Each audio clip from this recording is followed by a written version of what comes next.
Thank you to Eric Brakey for inviting me out here. I had the pleasure of being on Eric's podcast, I don't know, a few months ago, and we had a great conversation. And so then he reached out later and he said, hey, would you want to, come out to New Hampshire and talk at our Liberty Forum? And I was like, absolutely. One, I've never been to New Hampshire, so this would be a great chance to get out to a different part of the country that's beautiful and with people that are doing exciting things. And then two, I'm part of a grassroots movement, so I was never involved in politics till like 5 years ago. During COVID, I was like, I got to do something. This is insane. This country, my kids, I have 9 kids, and if I don't do something, my kids are going to grow up in a world that does not look like the world I grew up in. And so I got involved in this movement, and I've learned a ton. When you are a grassroots person that was not involved in politics at all, everything's shocking and eye-opening and everything. But one of the things that I've discovered is that we do not have a huge Libertarian Party presence in the state of Oregon, but the Libertarian people have been the most supportive of what we're doing. And that's been true in Idaho, that's been true in Oregon, and it's people that love freedom and believe that people should have freedom. And so chance to come out and talk to libertarians, like-minded people that believe like I do. I jumped at it, so thanks for having me out here. So, Greater Idaho.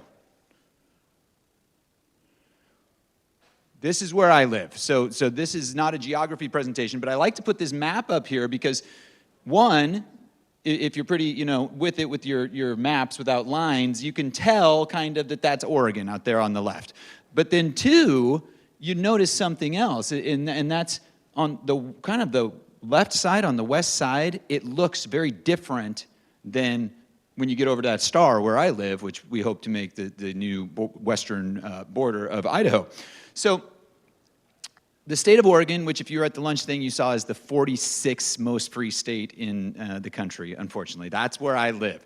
And in that state, we're a state of about 4 million people. Of those 4 million people, about 3 million of them live in that green patch to the left of the star. That's the Willamette Valley. On the south part of the Willamette Valley is Lane County, Eugene, home to the University of Oregon, very, very left-leaning. On the north part of that Willamette Valley is the Portland metro area, also very, very left-leaning. So about 3/4 of the state's population lives there, and then those white dots are the Cascade Mountain Range, and you get to the east side of the state, and it's a completely different geography, it's a completely different climate, it's a completely different culture. And so what that means in Oregon is that you have the west side of the state, which is very populous and very, very left-leaning, and they dictate policy to people that live hundreds of miles away in a completely different geography, a completely different climate, completely different economy, and a completely different culture that don't want to have anything to do with them. So here's how that plays out politically. So here's what happens in Oregon. This was Measure 114. So this was a statewide ballot measure. We have a very robust ballot measure system in the state of Oregon. So citizen-led petitions can get on the ballot. People vote on them across the state. So this was a ballot measure to restrict gun use, require you to get a permit to own firearms and other various prohibitions. So in the state of Oregon, the left side of the state is very, very left-leaning and very, very populous. And then you get to the right side of the state, the high desert side of the state, the rural part of the state, and it's very, very conservative and very, very right-leaning. So you can see here, here's what happens in our state. We had 30 out of 36 counties in our state that voted no against this. And I don't know if you can see the color coding, but that color coding, this came from an Oregonian graphic, and they color coded it to 60% because I think it was embarrassing to them if they would have coded it up to 70 and 80%. The counties in Eastern Oregon where I live voted as high as 88% against this measure. Because in Eastern Oregon, we're very rural, we are very, very pro-Second Amendment, and guns are a way of life. Most people hunt, most people own guns, most people shoot guns for fun, and we don't want restrictions on our guns. And so this measure came up, and the people in Eastern Oregon voted overwhelmingly against it. In fact, most of the state did. 30 out of the 36 counties did, but you had these couple of counties, Multnomah County in the north part there, and Lane County in the south part, and then a handful of smattering of other counties. So what happens in Oregon repeatedly over and over and over again is that the Willamette Valley decides they want something, they pass laws, and then that gets forced on a whole bunch of people that don't want it. And it's not just that they don't want it, it's that they overwhelmingly don't want it and find that it is a harm to their lives. So this happens over and over again in the state of Oregon. Pick a policy that gets forced onto the whole state, and this is pretty much what the map always looks like. Even like the governorship and the presidential elections, it's the same thing. It's like, and just so people know, that purple part, the east part where I live, that landmass is about the size of Maine, New Hampshire, Vermont, and Massachusetts all put together. So we are out west. Out west is huge. It's big, it's very rural, and in that entire landmass, there's about 500,000 of us. So not a lot of people. So it creates a problem, and our problem is this. If you are a rural person that lives in a state that has a big metro area, your self-determination, your ability to create laws and have an impact politically is essentially eliminated. And that's what happens in the state of Oregon. Urban areas have grown. These state borders that were placed almost 200 years ago ensures that there's entire groups of people and entire large land masses, land areas that have no political representation and essentially get policy forced on them that they overwhelmingly don't want. Again, you all have seen that map with the red all over the place and then the few blue dots. Well, that has political ramifications, and those political ramifications deny people their freedoms and their self-determination, their ability to decide what's best for their communities. So in Oregon, again, this is how it plays out. The red voted for, that was, I think, the governor's race. So that's our problem.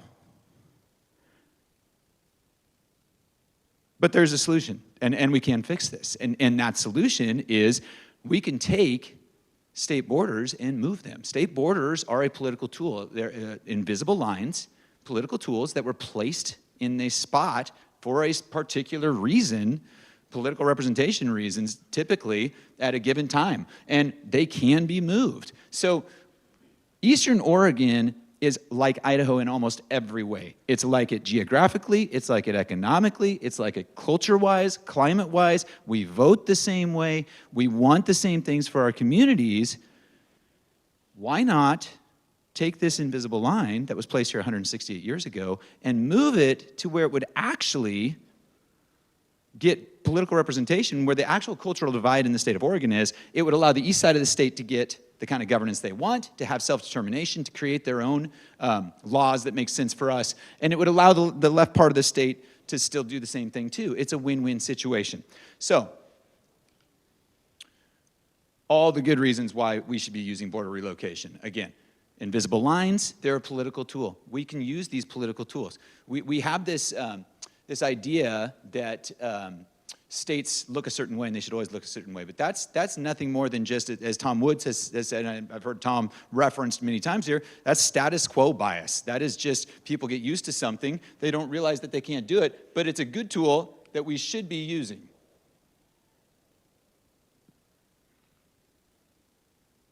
So, the number one thing that comes up, two things, first of all. People say, oh, that's a great idea. This is, brilliant. We should be doing this. Then they say, is that possible? Is that legal? And so, first of all, yes, it is a great idea. Second of all, yes, it is legal. And state lines have changed many times. Again, this is a political tool. There's a legal process and legal precedents. So there's a lot of information up on here. But essentially, the federal government gives a lot of leeway to state governments to control their own borders. So the process for changing any two borders in the United States is that two neighboring states can change the border if both state legislatures agree to it. So this is a process that has been done dozens of times. In fact, there was just an article that came out a couple weeks ago. They referenced 50 times in the history of the United States they could find where two state legislatures came together and moved the borders between states. It's a process called the Interstate Compact process. It does require congressional approval, but that congressional approval is something that typically Congress approves because two states have come together and they've said, hey, we need to do this thing to make both of our states better. Typically, there's not a good reason for Congress to say no. So This has happened dozens of times. Whole states have been created out of other states. Maine was created out of Massachusetts. West Virginia was created out of Virginia. Whole counties have moved from one state to another. This is a process. Most people don't know this. I didn't know this before I got involved in this movement. But Oregon and Washington changed. I've grown in Oregon, grown up in Oregon, lived here my whole life, or lived there my whole life. I had no idea Oregon and Washington had changed their border in 1958, which is not that long ago, relatively speaking. Wasn't a huge move. It's because a lot of times borders are geographical barriers like the Columbia River. You build dams, rivers change shape, change course, and those things need to be shored up. But they did it. They used the process. Nebraska, Missouri, same thing. So it is legal. There is a legal precedence. There is a pathway to make it happen. And it's something that we should be doing to make people's lives better. So this was an idea that we had, and we said, hey, we think we should move the border. We think we should do this. And this was a group of people, small group of people. I wasn't involved at that time. But a small group of people, grassroots, said, we have this longstanding problem in Oregon where the east side of the state is completely, run over by the west side of the state and the populous part of the state. Let's change the border and so that we can get our governance from the state of Idaho. So they decided, we think this is a good idea. What we really need to know is, what do people think? So we started going, again, we have a robust initiative system in the state of Oregon at the state level and at the county level. So we can go put questions on a county ballot if you get enough citizens to sign a petition measure. So we started doing that. And we started going to people in Eastern Oregon and saying, do you want your elected leaders to pursue moving the border so that your county can be part of Idaho? We started in 2000. It's now 2025. We've asked these 13 counties, and all 13 counties, the people who live there have said, yes, we want to be part of Idaho, which makes sense. Again, Eastern Oregon is very conservative, votes 70 to 75% Republican. So not a huge shock. Idaho is one of the most conservative states in the union. But this matters. This matters when you ask people, what do you want your state, what state would you rather be part of? Idaho or Oregon. What the people of our state is saying is, we want to be part of Idaho. So there's a movement going on, and the people are saying, hey, we have a say in this, we want to have a say in this, and we want to be part of Idaho. So the process for moving a state line is that two state governments two state legislatures come together. So we need Idaho to want us. So one of the questions, and is that my countdown clock here? Okay, perfect.